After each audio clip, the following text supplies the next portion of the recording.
अजीज दोस्तों, अस्सलाम वालेकुम, नमस्ते, सत श्री अकाल, जय जिनेंद्र, गुड आफ्टरनून। अजीज दोस्तों, पाकिस्तान अब पाकिस्तानियों का नहीं रहा और पाकिस्तान का ज़्यादातर चीज़ें अब फॉरेन कंट्रोल में जा चुकी हैं। जैसे डॉक्टर कैसर बंगाली ने कहा था कि Pakistan is on sale, telecom और बैंकिंग ऑलरेडी 100% और 80% फॉरेन हो गए हैं। ग्वादर पोर्ट भी फॉरेन ओन्ड है। कराची पोर्ट बाहर की तरफ जा रही है, आधी जा चुकी है, आधी जाने वाली है। एयरपोर्ट्स सेल के लिए लगा दिए गए हैं। पाकिस्तान अब foreign commercial Republic of Pakistan बन चुका है। फेडरल मिनिस्टर फॉर एविएशन, ये नवाज शरीफ की वाइफ के जो गुजर गई हैं, कुलसुम नवाज, उसके भांजे हैं ख्वाजा साद रफ़ीक। आधी कैबिनेट नवाज शरीफ के ख़ानदान में है। उन्होंने एविएशन मिनिस्टर ख्वाजा साद रफ़ीक ने नेशनल असेंबली में फरमाया है कि इस्लामाबाद एयरपोर्ट को आउटसोर्स कर रहे हैं 15 साल के लिए। इसका मतलब ये नहीं है कि ये प्राइवेटाइजेशन है, ये सिर्फ आउटसोर्स हो रहा है। अब आप कोई मुझे समझा दे कि क्या फ़र्क होता है आउटसोर्स में और प्राइवेटाइजेशन में। और ये अब फॉरेन ओन्ड हो जाएगा। ये दुनिया का कौन सा ऐसा कंट्री है जिसका कैपिटल का एयरपोर्ट बेच दिया गया हो। अजीज़ दोस्तों, आईएमएफ ने ऐसी चीज़ें, हॉरिबल चीज़ें सामने रखी हैं। आईएमएफ की जो 18 जुलाई को रिपोर्ट आई है, उसने तो लोगों के सिवाय रूलर्स के बाकी सब की खोपड़ी घुमा दी है। इकोनॉमिस्ट बेस्ट के सोच रहे हैं कि क्या है। आपके सामने में वो 18 जुलाई की जो आईएमएफ की रिपोर्ट ऑन पाकिस्तान आई है, उसमें बताऊंगा कि आईएमएफ ने सबसे पहले इसमें ये बताया है इस रिपोर्ट में कि पाकिस्तान का जो कर्जा है ना, वो अनसस्टेनेबल है। यानी कंट्रोल करने की कोशिश कितनी भी कर लो, अब कंट्रोल नहीं हो सकता। रिस्क ये है, जो कि बहुत ज़्यादा रिस्क है, कि इसको कंट्रोल करने का चांस ज़ीरो है और इसको करेक्ट नज़रों से देखने की ज़रूरत है। पाकिस्तान को अपने नेक्स्ट ईयर को सरप्लस में लाना होगा, क्योंकि पाकिस्तान का बजट है ना, डेफिसिट में जाता है, लॉस में जाता है। उसको सरप्लस में लाना होगा। और पाकिस्तान का पिछले 20 साल में एक भी बजट सरप्लस में नहीं आया। 20 साल पहले पाकिस्तान के बजट सरप्लस में होते थे। इसकी वजह यह है कि उस वक्त वार ऑन टेररिज्म चल रही थी और अमेरिका से डॉलर भर भर के आ रहे थे, पूरी दुनिया से पैसे आ रहे थे। इसलिए उसको 20 साल पहले तक सब चीज़ें सही थीं, लेकिन अब ऐसा नहीं है। और आईएमएफ की रिपोर्ट है कि अगर अगले 5 साल लगातार सरप्लस बजट नहीं आया तो पाकिस्तान के कर्ज़े को कंट्रोल करना बिल्कुल भी मुमकिन नहीं है। और पाकिस्तान का रुपया है ना, उसको स्टेबल रखना चाहिए। वो स्टेबल रहने का कोई चांस नज़र नहीं आता। इसके बाद आईएमएफ ने कहा है कि आईएमएफ की फोरकास्ट है ना, पाकिस्तान के कर्ज़े के हवाले से वो बहुत पुअर है और बहुत ही ख़राब है। और पाकिस्तान और आईएमएफ को ऑप्टिमिस्टिकली सोचना होगा इस बारे में, बजाय इसके कि इसको लाइटली और ऐसे ही भ्रम में रह के चीज़ें चलाई जाएं। सस्टेनेबिलिटी यानी कंट्रोल करने के हवाले से अगर कोई चीज़ देखें तो उसमें यह है कि दुनिया में कई ऐसे कंट्रीज़ हैं जिनके ये मामलात ऐसे हो गए हैं, लेकिन पाकिस्तान का मामला बहुत ही ख़राब है। इसकी कई वजूहातें हैं जो आगे बताएंगे। आईएमएफ ने अपनी रिसर्च में अभी तक ये बताया है कि जो पब्लिक कर्जा है ना, वो बढ़ता ही जा रहा है और फॉरेन कर्जा भी बढ़ता जा रहा है। पाकिस्तान को अगले 3 साल में 88 बिलियन डॉलर पे करने हैं। 88 बिलियन डॉलर अगले 3 साल में भरने हैं। साल के 30 बिलियन डॉलर एवरेज आपको भरने हैं। और साल के $30 बिलियन का मतलब है महीने का $2.5 बिलियन आपको कर्जे की वापसी और इंटरेस्ट में भरना है। अब आपने अब तक ये सब चीज़ें नए कर्जे लेके पुराने कर्जे और इंटरेस्ट भर रहे हैं, लेकिन ये कब तक चलेगा कि अब कर्जा कंट्रोल से बाहर चला गया है। करंट अकाउंट डेफिसिट ऑलरेडी 6 से $7 बिलियन पर ईयर जा रहा है। तो फिर इसमें आप चीज़ों को कैसे कंट्रोल करेंगे? चाहे आईएमएफ आपको 10 प्रोग्राम दे दे, आप कैसे करेंगे? आईएमएफ इसका हल ये बता रहा है कि आपको अपना इंपोर्ट बिल कम करना होगा और एक्सपोर्ट को बढ़ाना होगा, लेकिन आपकी टोटल एक्सपोर्ट इंपोर्ट बेस्ड है। आप जितनी भी चीज़ें एक्सपोर्ट करते हैं वो इंपोर्टेड चीज़ों से ही बनती हैं। अब एक मिसाल है कि पाकिस्तान की कॉटन इंडस्ट्री, एक ज़माना था कि पाकिस्तान टॉप कॉटन प्रोड्यूसर था, आज पाकिस्तान की कॉटन प्रोडक्शन नहीं है। पाकिस्तान कॉटन कपास जो है वो इंपोर्ट कर रहा है। तो आपकी कॉटन इंडस्ट्री, गारमेंट इंडस्ट्री जो कि कोर इंडस्ट्री हुआ करती थी वो फॉरेन है। फिर दूसरा आपका टोटल इंडस्ट्रियल जो वो है वो चलता है पेट्रोल गैस के ऊपर, वो सारा आप इंपोर्ट करते हैं। इलेक्ट्रिसिटी आपने इतनी महंगी रखी है, आप कैसे एक्सपोर्टर्स को बेनिफिट देंगे और इंपोर्टर्स को कैसे कंट्रोल करेंगे? तो ये चीज़ें पाकिस्तान के कंट्रोल में तो नहीं आती। पाकिस्तान का जो सारा ये इकोनॉमिक सिचुएशन है उसको संभालने के लिए पाकिस्तान के पास ना कोई प्लान है, ना कोई रोड मैप है और ना ही कोई ऐसे इकोनॉमिस्ट हैं, क्योंकि आपके पास जो इकोनॉमिस्ट हैं वो ज़्यादातर तो आप काफिर कह के निकाल देते हैं।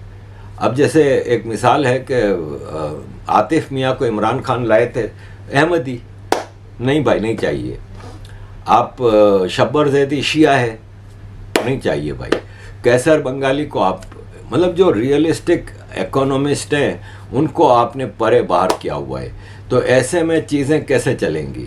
अब आईएमएफ का जोर है कि एक्सपोर्ट बढ़ाओ और बाहर से रेमिटेंस लाओ ज़्यादा से ज़्यादा। रेमिटेंस कहाँ से आएगा?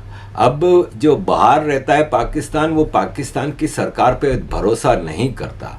अब ज़्यादातर पैसा जो आ रहा है वो हवाला और हुंडी और उन जरियों से आ रहा है, लीगल तरीके से नहीं आ रहा है, जिससे कि पाकिस्तान के फॉरेन एक्सचेंज को ग्रोथ दे सकें। और पाकिस्तान है ना, उसके अपने मसले और भी ज़्यादा ख़राब इसलिए हैं कि लोकल कर्जा भी बहुत ज़्यादा बढ़ता जा रहा है और बाहर का कर्जा तो है ही बढ़ता हुआ। तो ऐसे में पाकिस्तान चीज़ों को कैसे वो करे कि export, foreign investment, higher productive for export, ये सब चीज़ें कहने में आसान लगती हैं लेकिन करने में ये नामुमकिन है। ख़ास तौर पे पाकिस्तान जहाँ पे टोटली करप्ट आर्मी हर चीज़ को कंट्रोल कर रही है। Army is not expert in economics, business, industrialisation, इन सब चीज़ों में आर्मी का क्या काम, लेकिन वो सब चीज़ें ये कर रही है। तो फिर आप पाकिस्तान से ये चीज़ों की उम्मीद छोड़ दें कि पाकिस्तान ये सब चीज़ें करेगा। दूसरा, आईएमएफ की इस रिपोर्ट में एक और पॉइंट ये बताया गया है कि पाकिस्तान का क्लाइमेट चेंज के हवाले से सिचुएशन बहुत ख़राब है, क्योंकि पाकिस्तान इस पे वर्किंग नहीं करता, जिसकी वजह से क्लाइमेट चेंज जैसे सैलाब और ये मॉनसून बारिशें और ये इतनी ज़्यादा पाकिस्तान में क्लाइमेट चेंज के हवाले से चीज़ें होती हैं कि पाकिस्तान का नुकसान ज़्यादा होता है। पिछले साल के सैलाब में खेतियाँ सारी ख़त्म हो गई, आपका एग्रीकल्चर सेक्टर ख़राब हो गया, आपके पास कुछ बचा नहीं। फिर फिज़िकल नुकसान इतने हुए, गांव शहर सारे बर्बाद हो गए, इंफ्रास्ट्रक्चर टूट गया, जिससे पाकिस्तान बहुत पीछे चला गया। आगे अब एक मिसाल है कि अभी वापस बारिशें शुरू हुई हैं, सैलाब के ख़तरे पाकिस्तान में सरकार ने बता दिए हैं कि सैलाब का ख़तरा वापस है। ये हर साल है। तो पाकिस्तान उस स्टेट पे है कि पाकिस्तान का जो लोकेशन है वो भी क्लाइमेट चेंज के हवाले से बहुत ख़राब सिचुएशन में है। ऊपर से पाकिस्तान इस पे कोई इम्प्रूवमेंट भी नहीं ला रहा कि पाकिस्तान आगे का तो सोचता नहीं ना। पाकिस्तान की तो सरकार यही सोचती है कि अभी किसी से पैसे लेके सऊदी अरब से, चाइना से हम अपना मसला हल कर लें। आगे की कोई प्लानिंग किसी चीज़ की है नहीं। और अब अगर कोई ऑनेस्टली भी करने के लिए आ जाए तो पैसा ही नहीं है कि आप किसी ग्रीन रिवॉल्यूशन लाएं या कुछ ऐसा करें। तो पाकिस्तान के लिए मामलात आईएमएफ ने बहुत ख़राब कर दिए हैं। अजीज़ दोस्तों, बहुत ही लंबी चौड़ी रिपोर्ट है, मैं डिटेल ज़्यादा आपको बता के बोर कर दूंगा। कामरान खान ने कहा है कि शुक्रिया आईएमएफ, बहुत बहुत शुक्रिया कि पाकिस्तान का इकोनॉमिक कंट्रोल आपने संभाल लिया। सबसे पहले पाकिस्तान के पॉलिटिशियन से आपने गारंटी ली कि इलेक्शन की राइटिंग में गारंटी ली है कि इलेक्शन होंगे। फिर आपने सारी पॉलिटिकल पार्टी से ये गारंटी ली कि अगर आप इलेक्शन जीत जाएंगे तो आप आईएमएफ के प्रोग्राम को इसी तरह कंटिन्यू करेंगे। अब पाकिस्तान में interest rate, exchange rate state bank के इशारों पे नहीं चलेगा, आईएमएफ के इशारों पे चलेगा। गैस और इलेक्ट्रिसिटी का सिस्टम टोटल डिस्ट्रॉय हो चुका है। प्राइसेस हर चीज़ की बहुत ज़्यादा बढ़ेंगी और एफबीआर ने अपनी अनऑफिशियल रिपोर्ट्स में ये सब बता दिया है कि पाकिस्तान टोटल बर्बादी की तरफ जा रहा है। आईएमएफ की इस रिपोर्ट में ये भी बताया गया है कि पाकिस्तान का कर्जा $100 बिलियन क्रॉस कर चुका है और पाकिस्तान को अब कर्जा रीस्ट्रक्चरिंग करना ज़रूरी होगा कि पाकिस्तान अब ये कर्जे भर नहीं सकता। रीस्ट्रक्चरिंग के लिए आपको दुनिया के मुख्तलिफ मुल्कों से भीख मांगनी पड़ेगी। अभी ये चीज़ें मुमकिन नहीं। पाकिस्तान की नेशनल असम्बली के एक्स स्पीकर अयाज सादिक, जो कि शहबाज शरीफ के साथ थे जब आईएमएफ के साथ डिस्कशन हो रही थी पेरिस में, तो उन्होंने कहा कि एक मौके पे लग रहा था कि आईएमएफ से नेगोशिएशंस नाकाम हो जाएंगे और पाकिस्तान डिफ़ॉल्ट कर जाएगा। फिर इसके बाद इंफॉर्मेशन मिनिस्टर मरियम औरंगज़ेब और शहरी रहमान, सेनेटर शहरी रहमान ने आयतल कुर्सी पढ़नी शुरू कर दी, कुरान पढ़ना शुरू कर दिया, दुआ करना शुरू कर दिया। इससे क्या हुआ कि मीटिंग में ब्रेक थ्रू हो गया। अब जब आप ये सब चीज़ें, आपके पढ़े लिखे लोग ये चीज़ें कहेंगे, तो अगर दुआओं से मसला हल हो रहा है तो आप क्यों चाइना, सऊदी अरब के पांव पकड़ रहे हैं, आईएमएफ के पांव पकड़ रहे हैं? आप दुआएं मांग के अपना मसला हल कर लें। तो ये है कि मामला बहुत ख़राब हैं। जुलाई ख़त्म होने में एक हफ़्ता रह गया है। पाकिस्तान को $2.4 बिलियन के पेमेंट करनी है। डिटेल आपको क्या बताऊं, मुख्तलिफ मुल्कों की किस्तें और इंटरेस्ट भरने हैं। जैसे सऊदी अरब को $195 मिलियन की एक किस्त देनी है जो कि लोन ली थी, उसकी गारंटी थी। इसके अलावा 363 मिलियन इंटरेस्ट और किस्त चाइना को देनी है। फ्रांस को $2.85 मिलियन, जापान को $4.57 मिलियन, चाइना को एक और बैंक से ली गई लोन पे किस्त और इंटरेस्ट $410 मिलियन। इसके अलावा पाकिस्तान को एक पेनल्टी भरनी है इंटरनेशनल केस के ऊपर $4 मिलियन की, और $40 मिलियन पाकिस्तान यूरो बॉन्ड जो इशू करता है उसके रिटर्न जो मैच्योरिटी हो रही है उनको रीपेमेंट करनी है। $513 मिलियन की और छोटी मोटी किस्तें हैं। पीपल्स पार्टी के सलीम मानवी वाला ने कहा है कि पाकिस्तान है ना, उसको आईएमएफ ने गारंटी ली थी कि आप इलेक्शन टाइम पे कराएंगे। इसके बाद ही ये $3 बिलियन का जो स्टैंड बाय एग्रीमेंट है वो अप्रूव हुआ था। अब आप खुद सोचें कि पाकिस्तान के इकोनॉमिक मैटर तो आईएमएफ डिसाइड कर रहा है, अब पॉलिटिकल मैटर्स भी आईएमएफ डिसाइड कर रहा है। पाकिस्तान अगर टाइम पे इलेक्शन नहीं कराता तो आईएमएफ पाकिस्तान का बिल्कुल ठप्पा बिठा देगा। अब इनको पॉलिटिक्स और इलेक्शंस भी आईएमएफ के इंस्ट्रक्शंस पे करने हैं। अजीज दोस्तों, भारत का फॉरेन एक्सचेंज रिजर्व $609 बिलियन पे पहुंच गया है। भारत का पिछले 2 हफ्ते में $12 बिलियन का फॉरेन एक्सचेंज रिजर्व पहुंच गया है, बढ़ा है 2 हफ्ते में, जो कि पिछले 4 महीने में सबसे ज़्यादा रिजर्व, ये फॉरेन एक्सचेंज रिजर्व में एडिशन हुआ है। अजीज दोस्तों, इससे 2 हफ्ते पहले से $3 बिलियन का एडिशन हुआ था। $609 बिलियन भारत का फॉरेन एक्सचेंज रिजर्व है।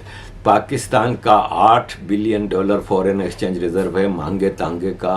उसमें भी पेमेंटें करके हो सकता है कि अगस्त में हमारे पास $3-4 बिलियन का रिज़र्व हो, इसलिए कि पाकिस्तान को अभी काफ़ी पेमेंटें इंपोर्ट के हवाले से करनी हैं, क्योंकि इंपोर्टर्स की काफ़ी डिमांड्स हैं और इंपोर्ट के लिए आपको डॉलर चाहिए होता है।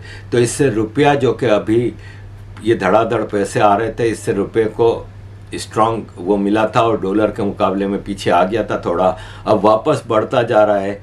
और पिछले 1 हफ्ते में ₹7 डॉलर का भाव बढ़ा है और अगला हफ्ता कहा जा रहा है कि बहुत ही तगड़ा होगा इस हवाले से। अजीज़ दोस्तों, इस मुल्क में सबसे बड़ा प्रॉब्लम आर्मी, पॉलिटिशियंस, ब्यूरोक्रेट्स और जुडिशरी की लेविश लाइफ स्टाइल है, जो कि ख़त्म ही नहीं हो रहा। अब आप खुद सोचें कि पंजाब में एक केयर टेकर गवर्नमेंट है, पॉलिटिकली इलेक्टेड गवर्नमेंट नहीं है। उसका काम होता है कि जब तक एक इलेक्टेड गवर्नमेंट ना आ जाए तब तक इमरजेंसी के काम करे सारे वो, लेकिन वो सारे ऐसे काम कर रही है जो कि इसके मैंडेट में नहीं आते। जैसे कि अब पंजाब गवर्नमेंट ने, केयर टेकर गवर्नमेंट ने मिनिस्ट्री ऑफ फाइनेंस को लेटर लिखा है कि हमें 230 करोड़ रुपया चाहिए, क्योंकि हमें नई गाड़ियां खरीदनी है। असिस्टेंट कमिश्नर्स की गाड़ियां पुरानी हो गई हैं, तो उनको हम 1600 सीसी की कोरोला देंगे। डेप्यूटी कमिश्नर को हम डबल केबिन गाड़ियां देंगे, और इस तरह कमिश्नर्स, डेप्यूटी कमिश्नर्स और असिस्टेंट कमिश्नर्स की गाड़ियां पुरानी हो गई हैं, तो नई गाड़ियां, इनके लिए हम 230 करोड़ रुपए की ऑर्डर कर रहे हैं। ये केयर टेकर गवर्नमेंट का काम नहीं, इतनी भी कोई पुरानी नहीं हो गई हैं। और ये है कि इलेक्शन का वेट करें, नई गवर्नमेंट को डिसाइड करने दें। और वैसे भी ज़रूरत क्या है, ये कमिश्नर और डेप्यूटी कमिश्नर आपको देते क्या हैं? ये चौधरी शहजाद गिल ने कहा है कि जिन कमिश्नर्स और ब्यूरोक्रेट्स और जजेस की सैलरी 14 लाख रुपया है, उनको 1300 यूनिट बिजली, इलेक्ट्रिसिटी फ्री है, जबकि जो रोज़ का 1000 रुपया कमाने वाला मज़दूर है उसको 50 रुपया पर यूनिट इलेक्ट्रिसिटी का बिल भेजा जाता है। इस पाकिस्तान का बर्बाद होना लाजमी है। इसको बर्बाद होने से अब कोई भी नहीं बचा सकता। ये राइटिंग ऑन द वॉल है। पाकिस्तान, जैसे कि मैंने शुरू में कहा, ऑन सेल है, बिल्कुल बेचा जा रहा है। ये भारत के एक टीवी की रिपोर्ट है, जरा इस पे गौर कीजिएगा। Random facts about a seaport, but trust me, by the time I finish the story, it'll all make sense. We're talking about the port of Karachi. It is located in Pakistan. It first opened in the year 1857, and today it is the country's largest and busiest seaport. It handles about 25 million tons of cargo every year. That's about 60% of the nation's cargo. And this port is crucial, not just for Pakistan, but also for South Asia. It is one of the largest and busiest in the region. But why do you need to know all of this about the Karachi port? Because Pakistan is selling it. The country, as you know, is in crisis, in desperate need of money, so it is selling a key asset. The Pakistan government has drafted a 5-year agreement. They want to hand over 4 berths at the Karachi port. You know who the buyer is? The UAE, the United Arab Emirates. And this is not even the most interesting part. You have to see the pace of deal negotiations. They're moving at breakneck speed. A cabinet committee was set up, led by Finance Minister Ishaq Dar. It met with Abu Dhabi stakeholders this week, back-to-back meetings on Monday and Tuesday. They quickly finalized the framework agreement and pushed for a go-ahead from the federal cabinet. As fast as that, it's only a matter of days now. A commercial deal is set to be signed in the next few days. Now, if you followed government contracts in general, you would know that these things take months, even years. So to have wrapped it up in just a few days is exceptional. Either the Pakistanis are very, very efficient or very desperate. I don't want to say which, But I'll tell you this. Pakistan is stuck in an economic vortex. The inflation rate has risen to about 38%. The cost of food is soaring and it's only worsened since last summer. Last summer is when Pakistan suffered devastating floods. They caused damages worth $30 billion, 30 billion. The country is already buried under a pile of debt. It now faces the risk of default, meaning it may not be able to pay its EMIs on time. Pakistan had signed a bailout deal with the IMF in 2019, the International Monetary Fund. It was a deal worth $6.5 billion. This is the money that the IMF was supposed to give to Pakistan. But for this, Pakistan had to fulfill certain conditions. It did not. So bulk of the money has not come.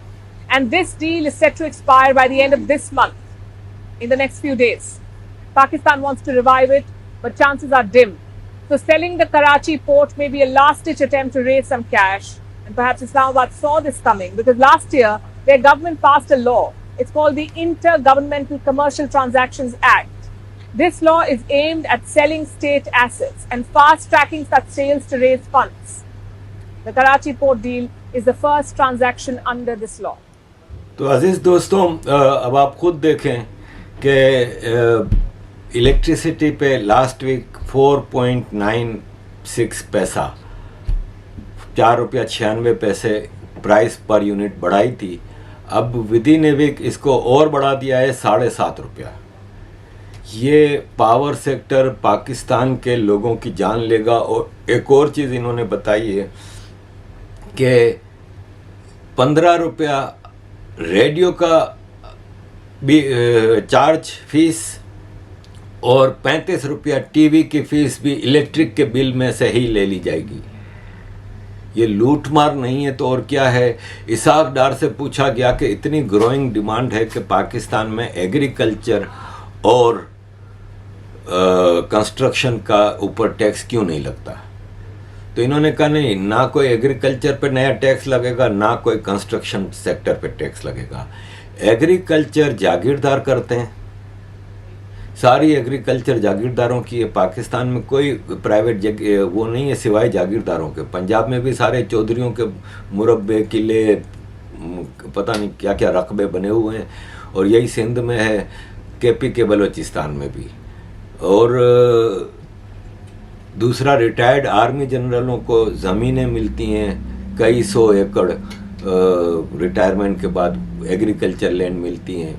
वो सब ज़ाहिर है इनको tax नहीं लगाया जा सकता, ये पाकिस्तान के मामे हैं. और दूसरा, कंस्ट्रक्शन सेक्टर, तो कंस्ट्रक्शन के लिए बड़ी बड़ी हाउसिंग सोसाइटीज़ कोई गरीब आदमी थोड़ी बनाता है. गरीब आदमी तो अपना छोटा सा मकान बनाता है तो उसमें 50 किस्म के टैक्स देता है. लेकिन बड़ी बड़ी हाउसिंग सोसाइटीज़ बहरिया टाउन के मलिक रियाज बनाते हैं. अब मलिक रियाज के ऊपर आप टैक्स लगाओगे क्या? इतनी आपकी हिम्मत है क्या?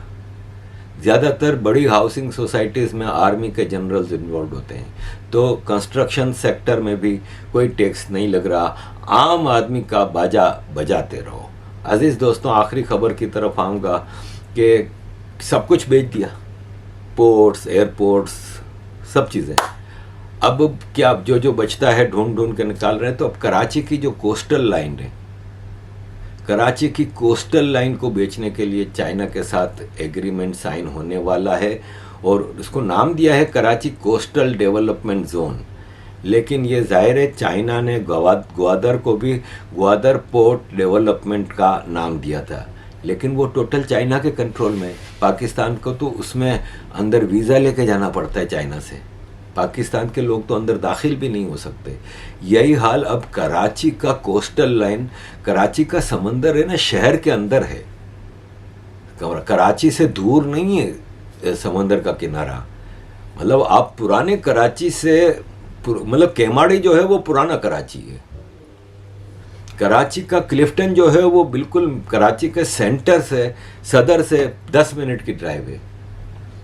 वहाँ का कोस्टल पूरा एरिया जो कि जहाँ पे फूड स्ट्रीट्स हैं और सारा जो वो है, वो आप चाइना के हवाले कर रहे हैं. आपके पास फिर छोड़ क्या रहे हैं आप?